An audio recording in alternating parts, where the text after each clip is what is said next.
심지가 견고한 자가 복이 있다라는 말씀으로 제목으로 하나님의 말씀 선포하도록 하겠습니다.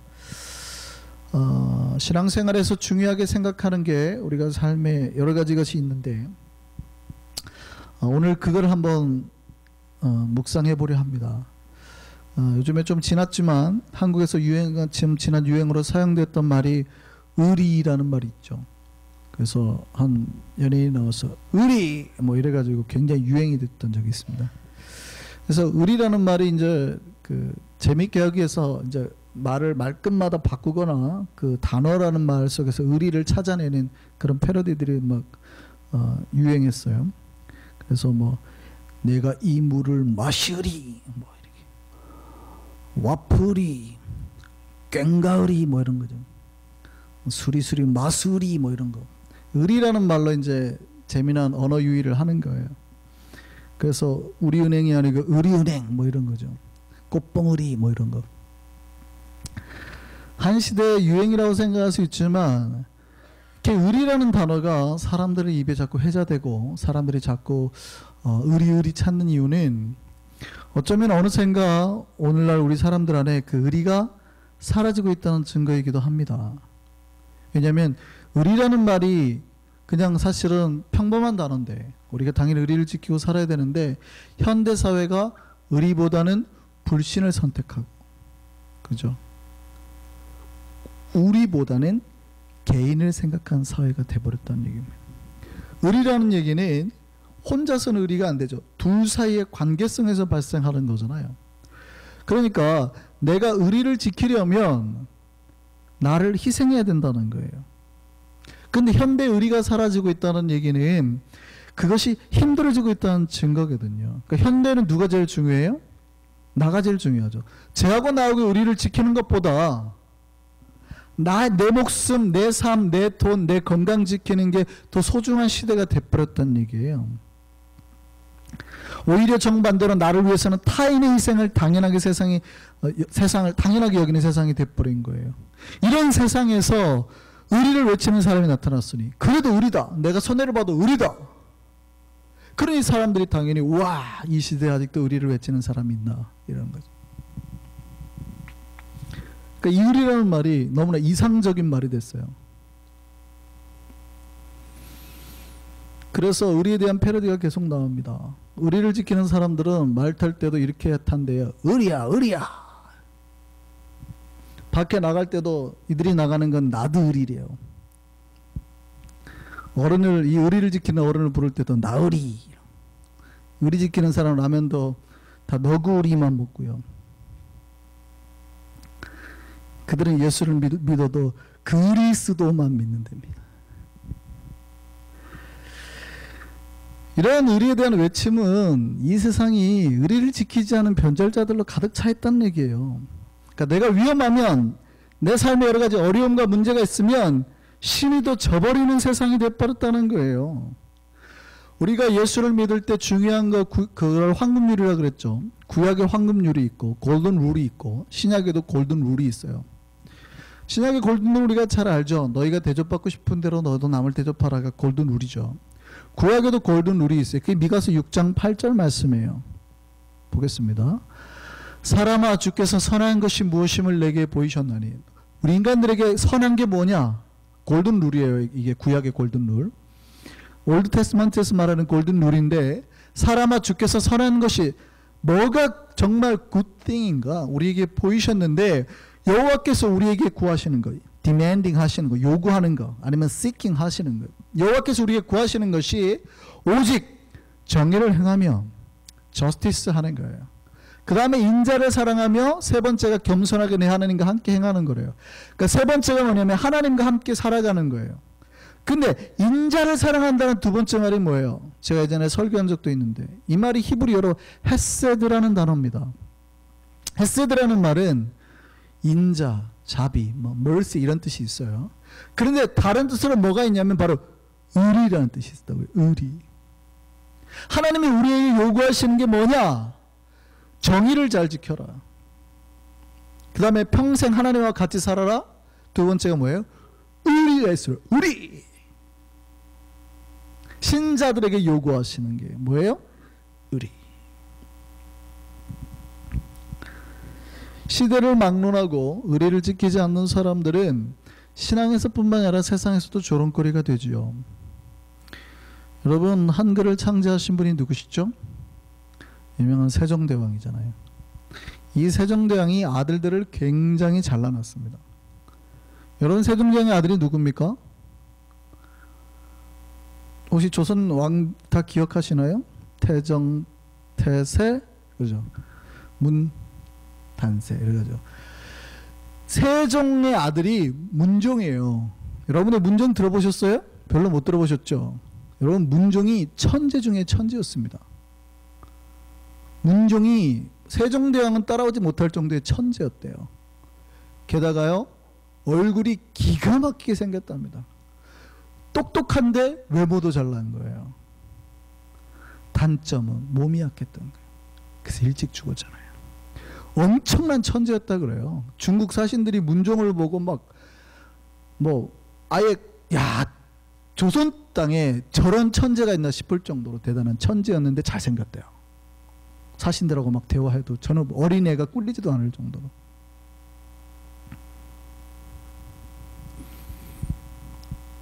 그리고 또 아들이 있었고요.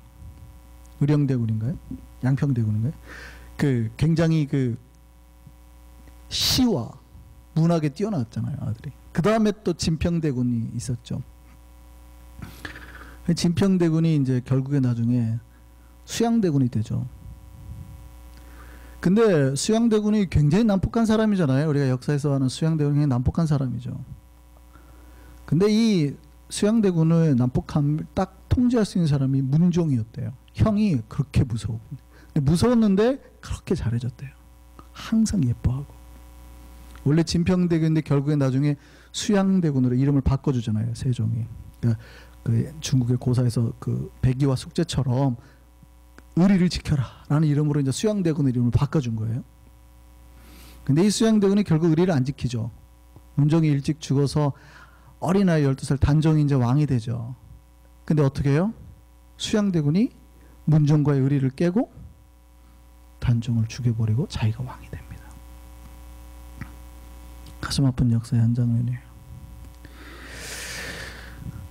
의리를 배신했어요. 형제간의 의리를 배신했어요. 근데 이렇게 한번 의리가 깨지고 나니까 그 사람 밑에 의리를 지키는 사람이 있을까요, 없을까요? 의리를 지키려는 사람도 있고 문종과의 의리, 단종과의 의리를 지키는 사람도 있었고 아니면 배신하는 사람도 있었어요. 그래서 수양대군이 단종을 죽이고 왕이 되니까 한가한 사람이 있었습니다. 거기 생육신 있고 사육신 이런 말, 우리 이제 어려운 말이지만 우리 친구들은 잘 모르겠지만 다 아시죠? 살아서 반대하는 사람은 생육신이고 죽어서까지 한가한 사람은 사육신이라 그래요. 근데 이 사육신 중에 성산문이라는 사람이 있었어요. 이들은 잘못했습니다. 당신이 잘못했습니다. 라고 대들다가 한가하다가 죽죠. 근데 같이 공부했던 유명한 학자 중에 신숙주라는 사람이 있었어요. 똑똑하고 잘 나갔던 사람인데 이 사람은 자기가 섬기던 문종이나 단종을 배신하고 수양대군을 섬깁니다.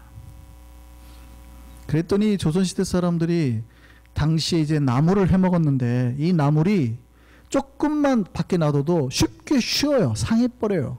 그러니까 이 나물 이름을 뭐라고 지어요? 숙주나물이라고. 신숙주 이름을 따가지고 숙주나물. 우리가 오늘도 그러잖아요. 숙주나물 먹었다 그러잖아요. 그게 신숙주의 이름에서 온 겁니다.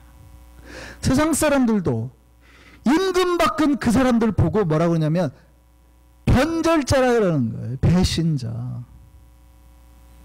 하루아침에 상해버렸다고요. 변해버렸다고요. 여러분, 사람들이 살아가면서 중요한 게 있어요. 돈, 권력 중요해요. 그게 중요하니까 수양대군이 자기 형을 죽여서까지, 자기 조카를 죽여서까지, 자기 형을 배신해서까지 그렇게 형이 예뻐했다 그러거든요. 수양대군을. 사고 쳐도 맨날 이렇게 해주고 괜찮아 괜찮아. 근데 그게 얼마나 중요하면, 돈과 권력이 얼마나 중요하면 그 형제 간의 의리나 사랑, 혈족의 관계까지 다 끊고 배신하냐 이 말이죠. 그런데 우리가 이제 삶을 살아가다 보면 그 중요한 것들을 지키는 것보다 우리가 삶에 치이다 보면요, 그 중요한 것들 던져버리고 돈이나 권력을 차지하는 마음이 우리에게 생기는 거예요. 똑같이 수양대군처럼, 세조처럼.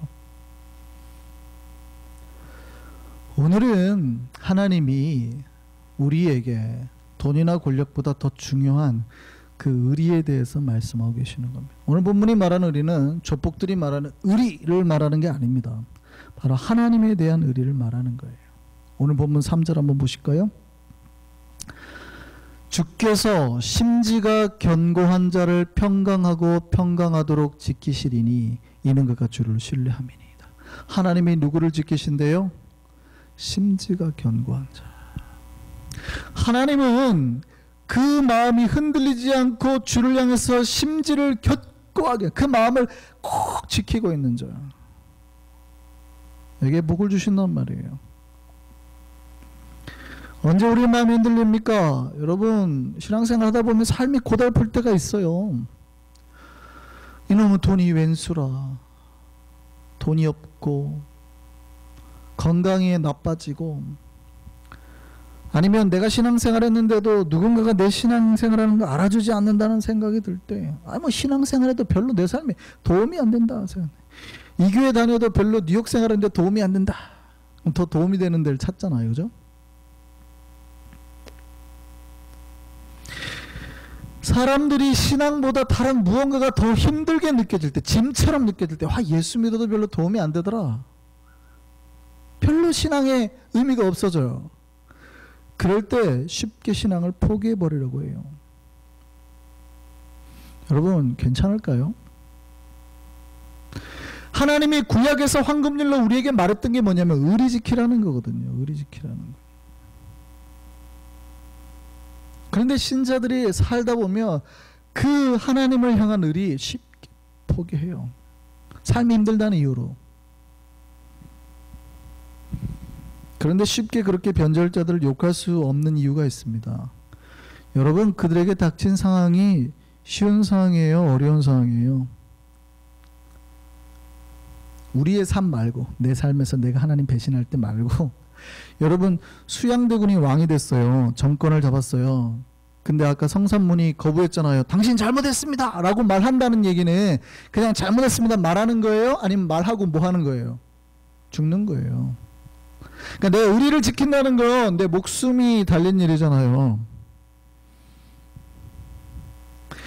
단종이 죽었는데 죽은 단종에 대한 의리를 지키겠다고 자기 목숨을 담보해야 된다면 좀 미련한 거 아니에요? 여러분 같으면 성산문이 되시겠어요? 신숙주가 되시겠어요? 고민도 안 하죠. 성산문은 지금 정권이 바뀌었는데 바로. 그렇잖아요. 말 한마디 했다가 죽는데 나만 죽는 게 아니라 내 가족, 내 아들, 내가 다 죽어요. 와이프가 뭐고 싹 다 죽어요. 근데 뭐 내가 무슨 절개 지키겠다고 죽어요. 유교를 믿은 학자들이 그렇게 살았단 말이에요. 예수 안 모르는 사람들이에요. 그 사람들. 근데 의리 지키겠다고 죽었단 말이죠. 괜찮아요?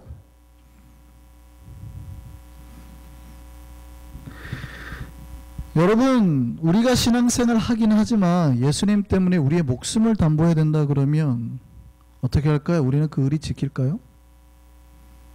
여러분, 예수 믿는데 여러분의 목숨이 담보돼야 돼요. 목숨을 내놔야 돼요. 예수 믿으면. 그래도 그 의리 지킬래요? 좀 미련한 거 아닌가요? 우리는 무슨 살고 봐야지, 당장 살고 봐야지 무슨 의리를 지켜 라고 말하지 않을까요? 근데 만약에 내 목숨뿐만 아니라 내 가족의 목숨을 담보해야 돼요. 내가 예수를 믿다가 내가 예수를 믿는다고 말하면 나와 내 아내와 내 가족들, 내 남편이 죽어야 돼요. 그건 좀 미련한 거 아닌가요? 안 믿고 말지. 무슨 하나님하고 의리를 지키겠다고.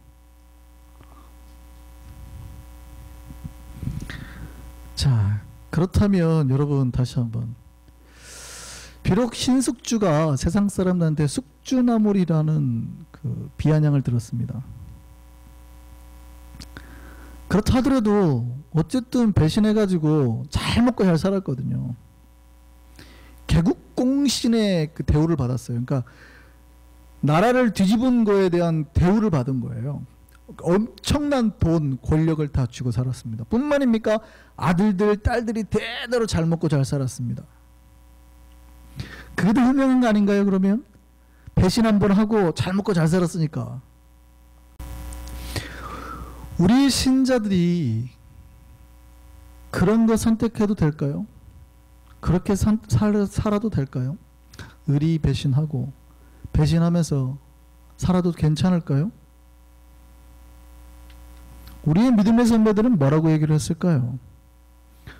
우리의 믿음의 선배들은 우리 주변에서 어떠한 시련과 난리가 나도 그 마음이 흔들리지 않을 거라고 고백을 했습니다. 시편 46편 말씀 보시죠.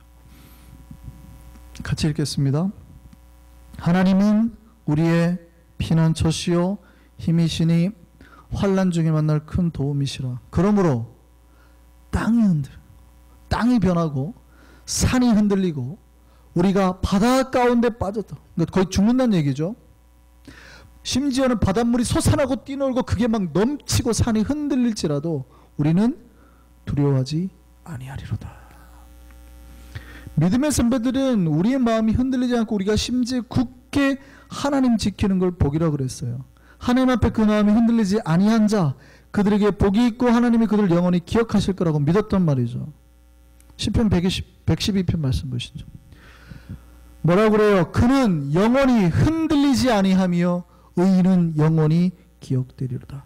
그는 흉한 소문을 두려워하지 아니하며 여호와를 의뢰하고 그의 마음을 굳게 정하였도다. 그의 마음이 견고하여 두려워하지 아니할 것이라. 그의 대적들이 받는 보응을 마침내 보리로다.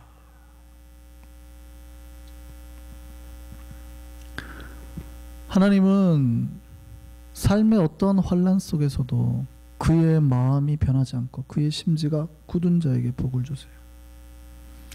우리는 여러 가지 이유를 댑니다. 어쩔 수 없었다, 그죠? 어쩔 수 없었다. 너무 힘들었으니까 어쩔 수 없었다라고 말을 합니다. 그런데 똑같아요. 신석주가 하는 말이라. 너무 힘들었다고. 대항하면 나와 내 가족이 다 죽는 건데 너무 당연한 거 아닙니까? 신앙생활도 똑같아요. 신자들이 하나님을 배신하는 이유는 많습니다. 죽을 것 같거든요. 내가 하나님 말씀 지키면 나와 내 가족이 얼마나 힘들고 지쳐가는지 내가 너무 잘 알거든요. 그러니까 배신하는 겁니다. 하나님 말씀 배신하고 사는 겁니다.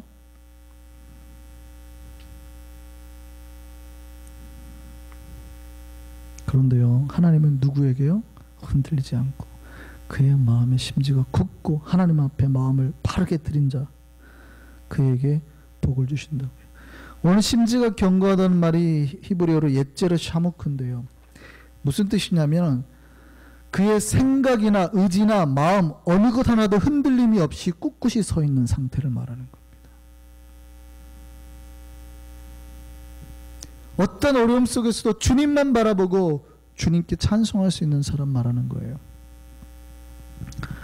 1887년에 엘리자 히윗이라는 사람이 있었습니다. 그가 복음을 전하려고 전도를 했는데 어떤 나쁜 녀석이 안 믿으면 안 믿었지 뒤에서 그냥 돌멩이를 던져버린 거예요. 벽돌을. 근데 그게 이 허리에 척추에 맞았습니다. 심하게 다쳐서 병원에 6개월이나 입원하게 된 거예요. 여러분, 예수를 전하다가 그런 일을 당했으면 행복하고 찬송이 날까요? 화가 나고 짜증나고 열받을까요? 병원에서 6개월 동안에 입원해서 하니까 예수를 전하던 자의 입에서 짜증이 나는 거예요. 그리고 그 자기한테 벽돌을 던진 그 놈이 너무 미운 거죠.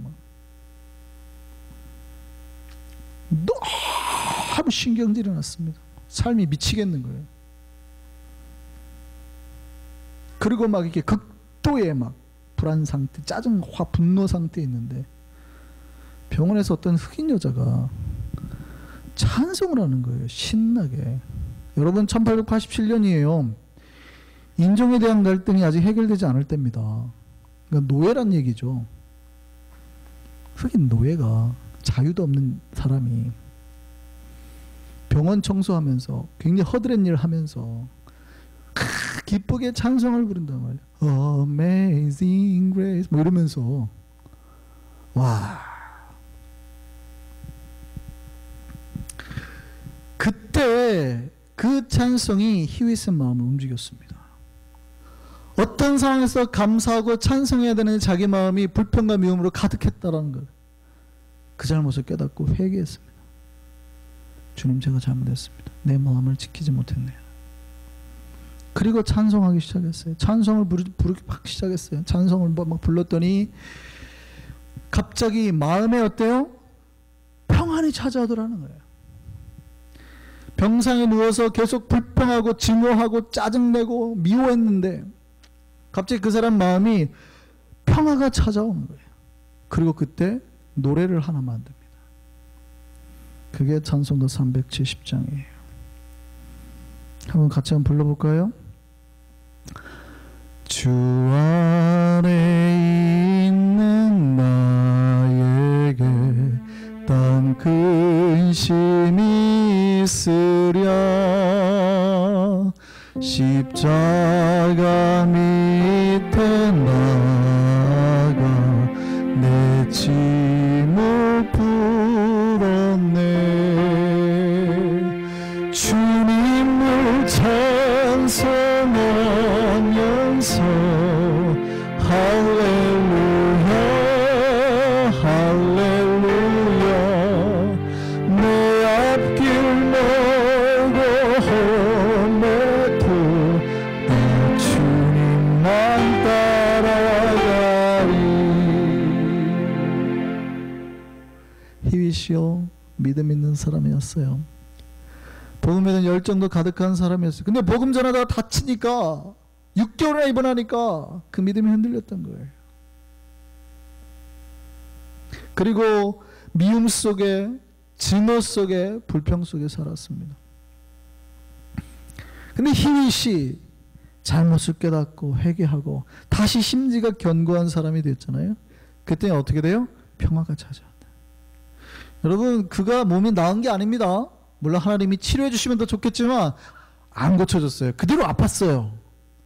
그러니까 현실은 똑같아요. 그런데 마음에 뭐가 들어왔어요? 평강이. 그래서 하나님 앞에 아름다운 찬양을 부를 수 있게 됐다는 거죠.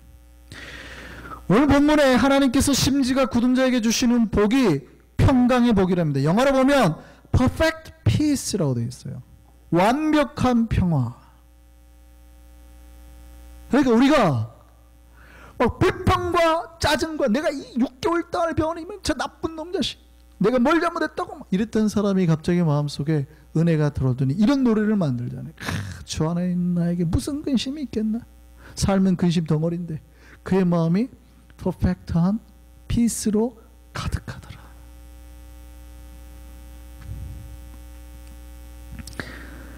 우리의 삶의 상황이 어떠하든 우리가 주께 마음을 드리면 주님은 우리에게 선물로 완벽한 평강을 주실 줄 믿습니다. 여러분, 세상의 다른 것에서 힘을 얻지 마시고 오직 주님으로부터 힘을 얻고 우리의 마음속에 언제만 주님께만 나아가려는 그 믿음의 길이 확고하기를 바랍니다. 그 사람에게 복이 있어요. 시편 우리 84편 말씀 보겠습니다. 주께 힘을 얻고 그 마음에 시온에 들어가 있는 자는 복이 있나이다. 그들이 눈물 골짜기로 지나갈 때에 그곳에 많은 샘이 있을 것이며 이른 비가 복을 채워주나이다. 여러분, 시온의 대로는 뭐냐면, 우리가 이제 많이 목사님들이 헷갈려합니다. 시온의 대로라 그러니까 저게 뭔지, 또 눈물 골짜기라 그러니까 눈물 흘리며 살아가는 우리 인생 골짜기구나 이렇게 생각하는데, 시온의 대로와 눈물 골짜기는 고유명사입니다. 하나님 앞에 나아가는, 예루살렘으로 나아가는 길이 시온의 대로예요. 그 앞에 길이, 하나님 앞에 예배드려 나가는 길이 시온의 대로예요. 주님께 힘을 얻으려고 그 하나님을 향해서 나아가는 그 길, 힘들 때 다른 데 가지 않고 하나님 앞에 나아가는 그 길을 선택한 자에게, 그 마음에 내가 저 길로만 가리라 생각하는 자에게 복이 있다고요. 그들이 눈물 골짜기로 지낸다고 그랬잖아요. 물론 이거는 인생의 눈물 골짜기 이해도 크게 나쁘지는 않습니다. 근데 정확하게는 저기 말 히브리 말로는 바카 골짜기예요. 그러니까 다른 말로 바카 골짜기라고 말해요. 우리가 다윗이 블레셋을 잘 물리친 르바임 골짜기가 동일한 골짜기입니다. 그러니까 블레셋이 예루살렘을 치러 올라올 때 했던 골짜기가 거기가 르바임 골짜기, 우리가 눈물 골짜기 아니면 바카 골짜기예요. 바카 골짜기 말의 바카 뜻이 눈물이라는 뜻이거든요. 그러니까 우리는 신약 성경, 한글 성경이 눈물 골짜기라고 번역을 해놨어요. 근데 여러분, 하나님 앞에 나아가는 자가 복이 있는데 눈물 골짜기를 지나는 게 그렇게 힘이 들대요. 거기는 그 골짜기를 지나는데 물이 없어요. 물이 하나도. 그래서 그렇게 힘이 든답니다. 바짝 말라있어요. 하나님 앞에 제사를 드리고 나가고 싶긴 한데 내 마음이 하나님 향해 있긴 한데 하나님 앞에 나아가는 길이 그렇게 힘들대요. 물이 없어서. 그러니까 순례자들이 나아갈 때마다 거기다 웅덩이를 파놓는 거예요. 웅덩이를. 왜 웅덩이를 파놓을까요? 비가 오면 고여있기라도 하라고. 그거라도 좀 마시게. 근데 하나님이 어떻게 한대요? 그들이 그곳에 지날 때 많은 샘이 있게 할 것이다. 그 웅덩이에 물이 가득 차게 할 것이다. 그 말이에요. 또요, 이른 비가 내려서 때에 맞는 비가 내려서 채워줄 것이다. 아까 제가 눈물 골짜기로 인생의 힘든 골짜기로 이해해도 괜찮다고 말씀드렸습니다. 여러분의 마음에 하나님을 향한 길을 두고 여러분의 가장 힘든 때 하나님 앞에 나아가는 그 앞에 고난의 길에 여러분 그럼에도 불구하고 하나님 앞에 나아가겠다고 결단하고 나아가시면 하나님이 그 자리마다 다 우리에게 필요한 뭘 제공해 주시는 거예요? 샘물을. 샘물이 없으면 비라도 내려서 채워주신다 이 말이죠. 하나님이 약속하셨어요. 우리의 마음을 지키고 하나님 앞에 나아가고 작정하시면 하나님이 때에 맞는 복으로 채워주실 거라는 거예요. 이 약속이 우리에게 믿어지기를 소망합니다. 하나님은 자신에 대한 의리를 지키고 믿음으로 이 길 걸어가는 자들을 버리지 않습니다. 그들이 비록 지금 눈물 골짜기에 서 있을지라도 주님을 신뢰하며 걸어가는 그들의 발걸음이 반드시 보게 되게 하실 줄 믿습니다. 세상의 눈으로 보기에는 빈궁한 자의 발이에요. 근데 하나님 오늘 본문에 뭐라고 그래요? 높이 솟은 성을 허물어뜨리고 그 빈궁한 자의 발, 그 공핍한 자의 발로 그 위를 걸어가게 만들 거라고. 세상 사람들의 권력을 가진 자들의 모든 권력을 무너뜨리고 하나님을 향한 믿음의 눈을 가진 자들의 발로 그 위를 걸어가게 하실 거다. 저는 우리 모두가 어떠한 어려움 속에서도 주님만을 바라보며 이 믿음의 길 찬송 가운데 걸어가신 우리가 되기를 소망합니다. 같이 찬송가 370장 찬양하시겠습니다. 370장입니다.